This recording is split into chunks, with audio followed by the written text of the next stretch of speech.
യുവരക്തത്തിന്റെ പ്രതീകമായ നമ്മുടെ ആശയവും ആവേശവുമായ നിങ്ങളുടെ പ്രിയങ്കരനായ യുവരാജാവിന് നമ്മുടെ മഹീന്ദ്രവർമ്മ ഇളയരാജയ്ക്ക് ഓരോ വോട്ടുകളും നൽകി അദ്ദേഹത്തെ വിജയിപ്പിക്കണമെന്ന് താണ് വീണ് കേണ് അപേക്ഷിക്കുകയാണ്, അഭ്യർത്ഥിക്കുകയാണ്. അങ്ങനെ നമ്മുടെ നിനക്കൊക്കെ മിനിമം കൂലി 12 രൂപ തന്നതാരാ ഓർമ്മയുണ്ടോ? ഉണ്ടേ ചെറിയമ്പ്രാൻ. നമ്മുടെ ചിഹ്നം എന്താ? ചിഹ്നവും കുപ്പിയിലോട്ട് നോക്കണോ? ഉദയസൂര്യൻ, മനസ്സിലായോ? എന്താ ഉദയസൂര്യൻ.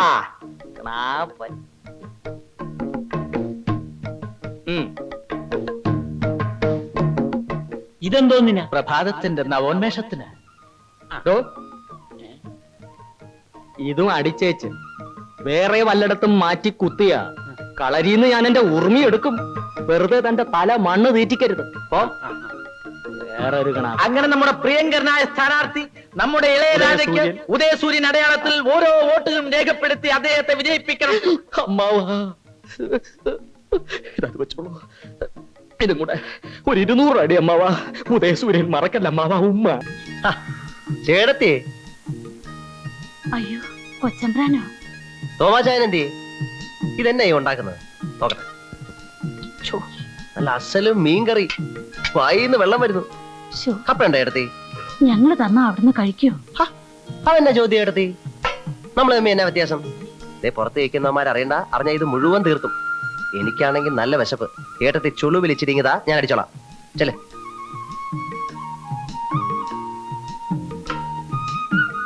അല്ല ചേട്ടത്തി, നമ്മുടെ ത്രേസ്യാക്കുട്ടി ഇപ്പൊ എവിടാ? അവള് ജബൽപൂര് നഴ്സിംഗിന് പഠിച്ചോണ്ടിരിക്കുക. അപ്പോഴേ ചേട്ടനും ചേട്ടത്തിയും കൂടെ ഈ കാടും വെട്ടുവെട്ടി അങ്ങ് പോയാ മതിയോ? പട്ടയം ഒന്നും വേണ്ടായോ? തമ്പുരാൻ അതൊന്ന് പരിഗണിക്കണം. പോളിംഗ് ബൂത്തിൽ ചെല്ലുമ്പം എന്റെ കാര്യം കൂടെ ഒന്ന് പരിഗണിക്കണം. അത് പറയാനുണ്ട്.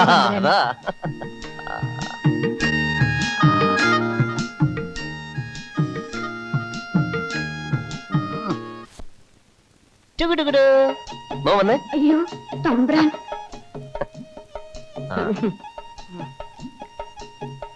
എന്താ ഇവന്റെ പേര്?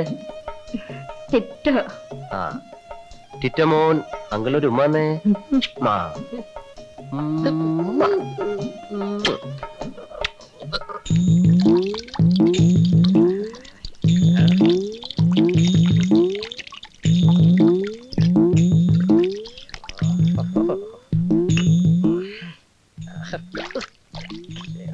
എന്റെ അമ്മാവാ, അവിടെ തേച്ചത് കൊണ്ട് കാര്യമില്ല. ആ ചെറുക്കൻ ദേ ഇവിടെ ഉമ്മ വെച്ചത്. ഈ കൈ കൊണ്ട് അവനെ എടുത്തു.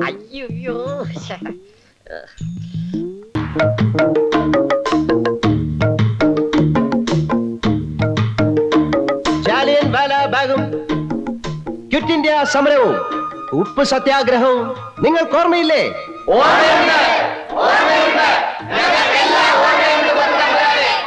അന്ന് ദാദാബായ് നവറോജിയും ലാലാ ലജ്പത് റോയിയും എന്താണ് പറഞ്ഞതെന്ന് നിങ്ങൾക്ക് ഓർമ്മയുണ്ടാകും.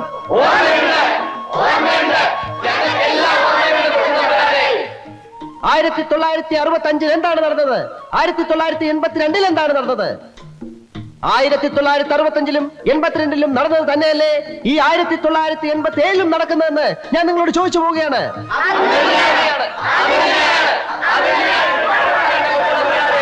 മഹീന്ദ്രവർമ്മ ഇളയരാജ കി ജയ്! മഹീന്ദ്രവർമ്മ ഇളയരാജ കി ജയ്! നമ്മുടെ ചിഹ്നം എന്താണ്? നമ്മുടെ ചിഹ്നം എന്താണ്? മഹീന്ദ്രവർമ്മ ഇളയരാജ കി ജയ്! ആ കാണുന്ന ചുവന്ന കെട്ടിടം കണ്ടു? അവിടെ നമുക്ക് ആരംഭിക്കാം. കുടിയേറ്റ കർഷകനാ പാലാക്കാരൻ തോമ. പേര് മറക്കരുത്. പാലാക്കാരൻ തോമ. പാലാക്കാരൻ തോമ. ശരി.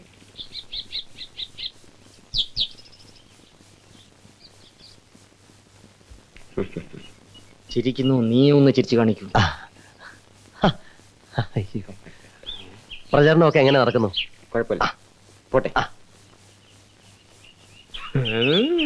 18 കളരികൾക്കും ഗുരുക്കളായ ഈ ആരോമലാണ് പറയുന്നത്. കുളമന്നൂർ കാവിലെ ഭഗവതിയാണ് സത്യം. തെരഞ്ഞെടുപ്പിന്റെ അന്ന് നിങ്ങൾക്ക് ഓരോ മുണ്ടും ഓരോ കുപ്പി പട്ടച്ചാരായവും. ഇത് സത്യം, സത്യം, സത്യം. പട്ട പോരെങ്കിലോ?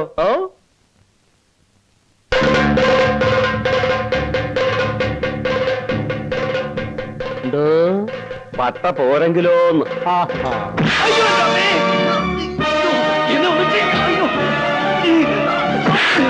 എന്താടാ പറഞ്ഞത്? പട്ട പോരെന്നു? പട്ട പോരെങ്കിൽ 10 സ്ഥലം കൂടെ എഴുതി തരാം.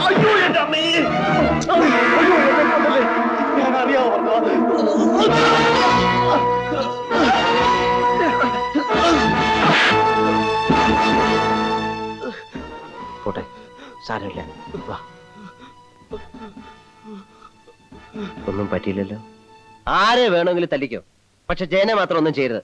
പറഞ്ഞു കേട്ടല്ലോ, അവനെ തൊട്ടാൽ എന്റെ സ്വഭാവം മാറും. ഉണ്ണി, പോരിൽ മാറ്റാന്റെ ശിരസറക്കുന്നതാണ് യുദ്ധധർമ്മം. നീ ഉണ്ണിയാർച്ച കണ്ടിട്ടില്ലേ? എനിക്കൊന്നും കേൾക്കണ്ട. ജയനെ തുടരുത്. വേണ്ട, ജയനെ തൊടണ്ട. നമുക്ക് മറ്റുള്ളവരെ മർദ്ദി.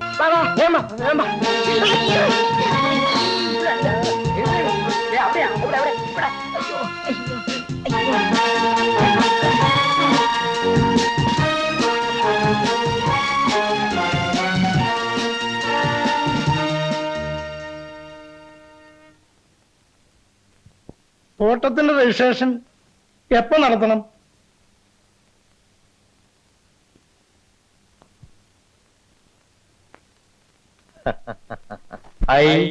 I, Mahindravarma Ilayaraja, do swear in the name of God do swear in the name of God that I will solemnly execute that I will solemnly execute the functions of the minister the functions of the minister and will serve, protect and defend the Constitution and law and will serve, protect and defend the Constitution and law to the best of my ability, to the best of my ability, and that I will devote myself to the service and that I will devote myself to the service and well-being of the people of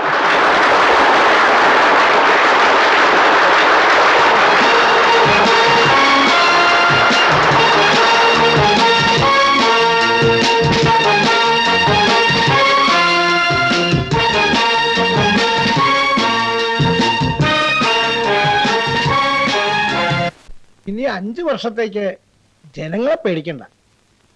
പക്ഷേ 140 MLA-മാരെ പേടിക്കണം. ആ മുഖ്യമന്ത്രിയെയും പേടിക്കണം.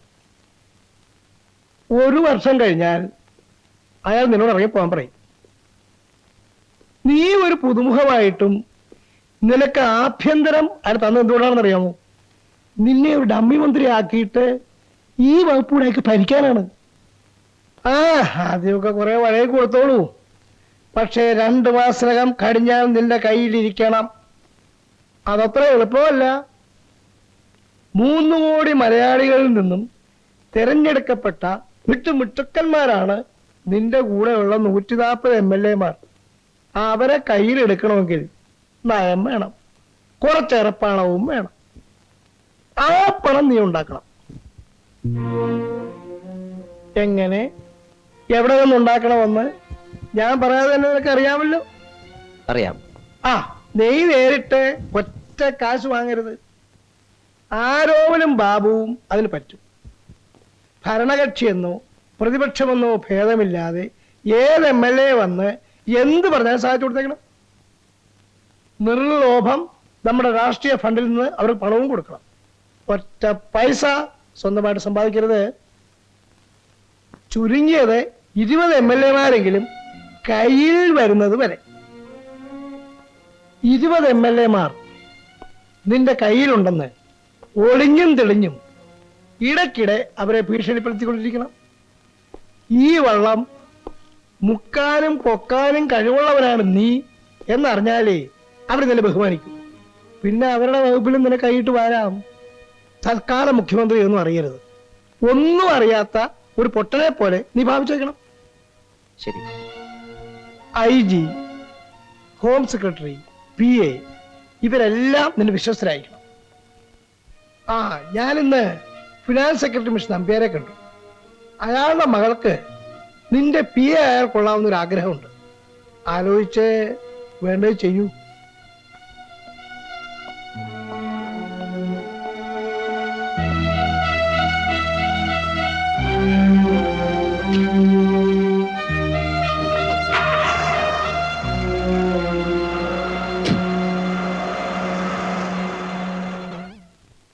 I am Nambiar, finance secretary.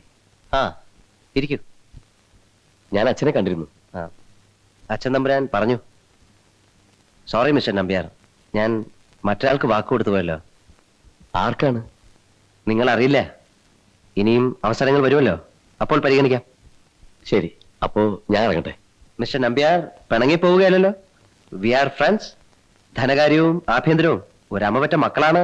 അയ്യോ, അതെന്താ sir അങ്ങനെ പറയുന്നത്? സാറിനെ വിളിച്ചൊരു പാർട്ടി കൊടുക്കണമെന്ന് വീട്ടുകാരി ഇന്ന് രാവിലെ കൂടി പറഞ്ഞു. മറ്റു മന്ത്രിമാരെയൊന്നും ഞാൻ വീട്ടിലേക്ക് ക്ഷണിക്കാറില്ല. സാറിനെ പോലെ അരിസ്റ്റോക്രസി ഉള്ള ഒരാളാവുമ്പോ. ഓക്കെ ഓക്കെ, സമയം പോലെ ഞാൻ വരാം. ശരി സർ. സി മിസ്റ്റർ നമ്പ്യാർ, എന്നെ സാറെന്ന് വിളിക്കരുത്. യു കോൾ മീ തമ്പുരാൻ. ശരി തമ്പുരാൻ. Okay, you can go. ഞാൻ പറയുമ്പോ ഇവിടത്തേക്ക് വിഷമം തോന്നരുത്. പോലീസ് അസോസിയേഷനിലൊക്കെ ഇത്തിരി അബ്ജക്ഷൻസ് ഉണ്ട്, പ്രത്യേകിച്ച് ഓഫീസേഴ്സ് അസോസിയേഷനിൽ. കൃഷ്ണകുമാർ മരിച്ചിട്ട് ഇത്രയും നാളായിട്ടും ഇതേവരെ ജയനെയും കൂട്ടരെയും. ജയൻ എന്റെ പോക്കറ്റിലാണോ കിടക്കുന്നത്? പിടിക്കേണ്ടത് അവരല്ലേ, ഞാനാണോ? പ്രതിയെ പിടിക്കേണ്ടത് പോലീസുകാരുടെ കടമയാണ്. ആഭ്യന്തരമന്ത്രിക്ക് ലാത്തിയും തൂക്കി ഇറങ്ങി നടക്കാൻ ഒക്കത്തില്ല. തന്നെയുമല്ല, ഇവിടത്തെ ആൾക്കാർ കാശും പണവും വാങ്ങി പോലീസിൽ ആളെ എടുക്കുന്നു എന്ന് പരാതിയുമുണ്ട്. ഹോ, കുറെ പുണ്യവാളന്മാര്. ഈ കൈക്കൂലിയൊക്കെ നിർത്താൻ എനിക്കും അറിയാം. 1.5 രൂപ വാങ്ങിക്കുന്ന സാധാ കോൺസ്റ്റബിൾ തുടങ്ങി 10,000-വും ലക്ഷവും വാങ്ങിക്കുന്ന നിങ്ങൾ IPS കാരുടെ വരെ കൈക്കൂലി ഞാൻ നിർത്തി കാണിച്ചു തരാം. കാണണോ? അല്ല, അത് വേണ്ട. ചെകുത്താൻ വേദമോദണ്ടെന്ന് അവരോട് പറഞ്ഞേക്ക്. ഇന്നലെ CM-ഉം 2 കല്ല് വെച്ച് വർത്തമാനം പറഞ്ഞു. എനിക്കതൊന്നും മനസ്സിലാകാഞ്ഞിട്ടല്ല. അതൊക്കെ പോട്ടെ, അസൂയക്കാരങ്ങനെ പലതും പറയും. എനിക്കിന്നൊരു ന്യൂസ് കിട്ടി. എന്താണ്?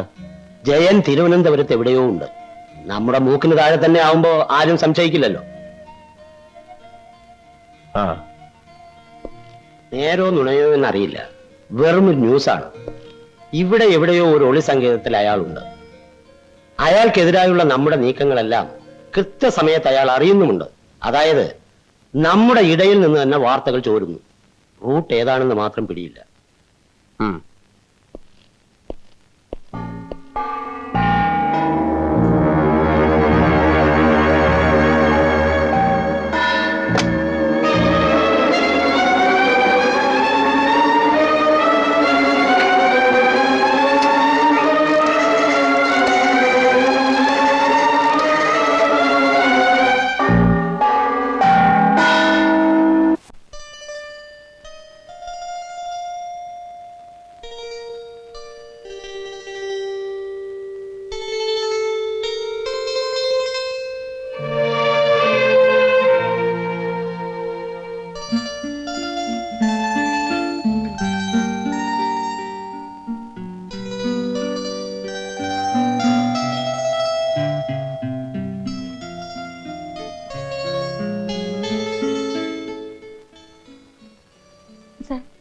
ഞാൻ പൊയ്ക്കോട്ടെ?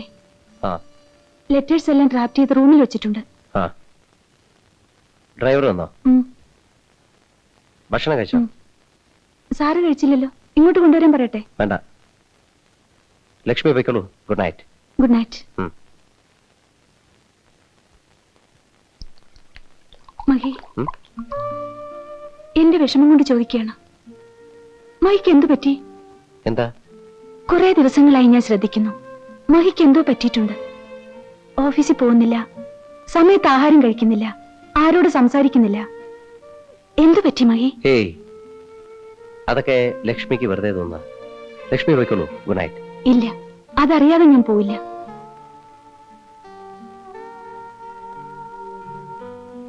ഞാൻ വെറും ഒരു PA ആണെങ്കിൽ ഗുഡ് നൈറ്റ് വേണ്ട, ഗെറ്റ് ഔട്ട് പറഞ്ഞാൽ മതി. ഞാൻ പൊയ്ക്കൊള്ളാം. ഞാനിത് അന്നേ ഊഹിച്ചതാ. മഹിപ്പോൾ ഇത്ര പാവം പിടിച്ച ഒരാൾക്ക് പൊളിറ്റിക്സ് പറ്റില്ല. ദേഷ്യവും റെഫറൻസും ഒക്കെ പുറമേ ഉള്ളൂ. മഹിയുടെ ഉള്ള വെറും സോഫ്റ്റാ. മനസ്സിലുള്ള വിഷമം ഇഷ്ടവും വിശ്വാസമുള്ള ആരോടെങ്കിലും പറഞ്ഞാൽ തീരും. അതങ്ങനെയാ. എന്നെ വിശ്വസിക്കാമെന്ന് മഹിക്ക് തോന്നുന്നെങ്കിൽ മാത്രം പറഞ്ഞാൽ മതി. എനിക്ക് വിശ്വാസമുള്ളവർ അധികം പേരില്ല. അതിൽ ആദ്യത്തെ ആളാണ് ലക്ഷ്മി. ഞാനിവിടെ ചെയ്യുന്നത് തെറ്റോ ശരിയോ എന്ന് പോലും എനിക്കറിയില്ല. I M in total confusion. എന്താണ് കൺഫ്യൂഷൻ എന്ന് എനിക്കറിയാം. ഇവനാ നമ്പർ 1. ഹേ ലക്ഷ്മി,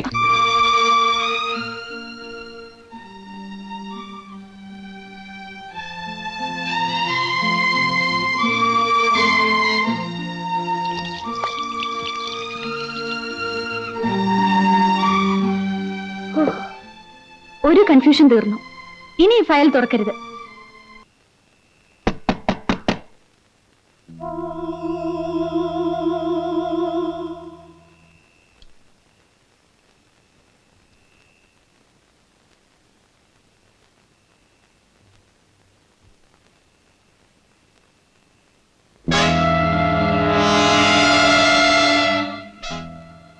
ആരാ? മായി.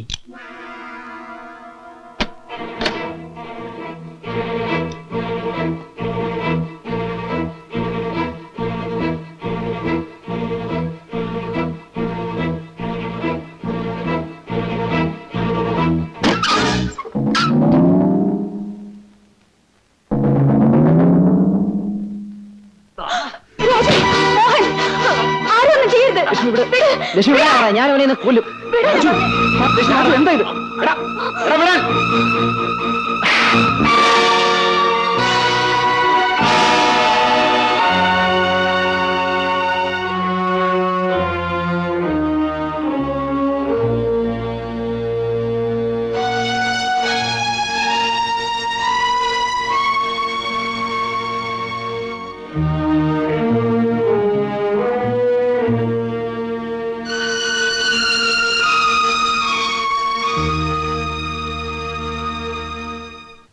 വിയർപ്പും കണ്ണീരും പൊട്ടിച്ചിരികളാക്കിയ അധ്വാനശീലരുടെ സ്വപ്നഭൂമിയായിരുന്നു ഇവിടം.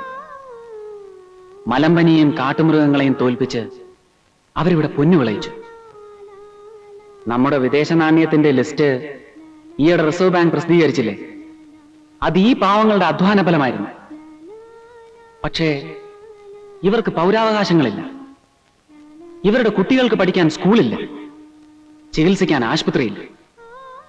രണ്ടാം തരം പൗരന്മാർ. ഇന്നിവരെ ശല്യം ചെയ്യാൻ കാട്ടുമൃഗങ്ങളില്ല.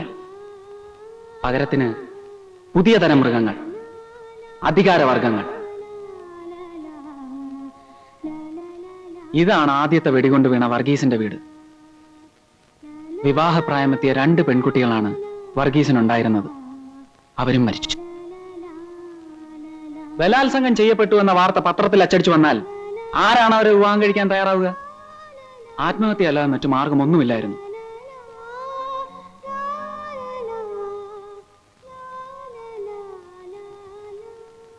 അവിടെ നിന്നാണ് DIG ആന്റണി വെടിവെക്കാൻ ഉത്തരവിട്ടത്. ഈ കുടലിനരികിൽ വെച്ചാണ് ഇൻസ്പെക്ടർ കൃഷ്ണകുമാറിനെ ഞാൻ കുത്തിയത്.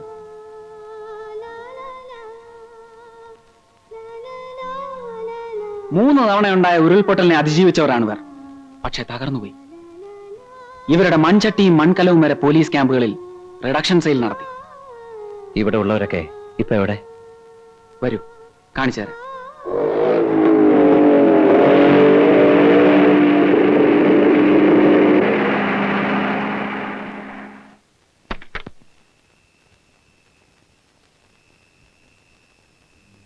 അതാ, അത് കണ്ടോ?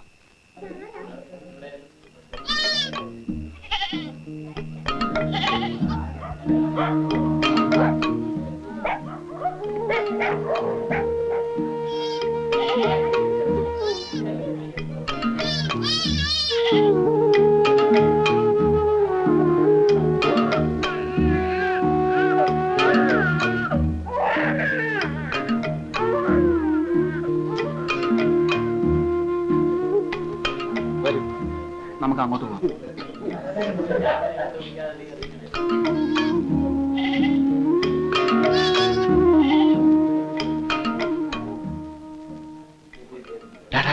ഒന്ന് എഴുന്നേറ്റെ, അങ്ങോട്ട് നോക്ക്.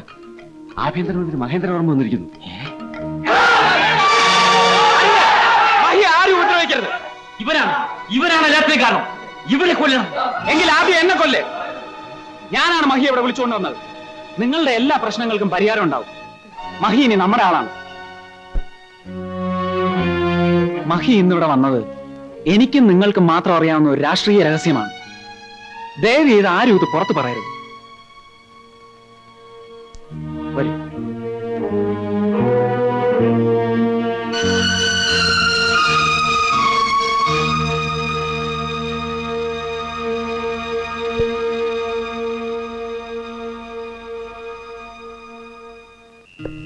മഹി, ഞാൻ ആദ്യം പോവാം. മഹി പുറകെ വന്നാ മതി. സൂക്ഷിക്കണം.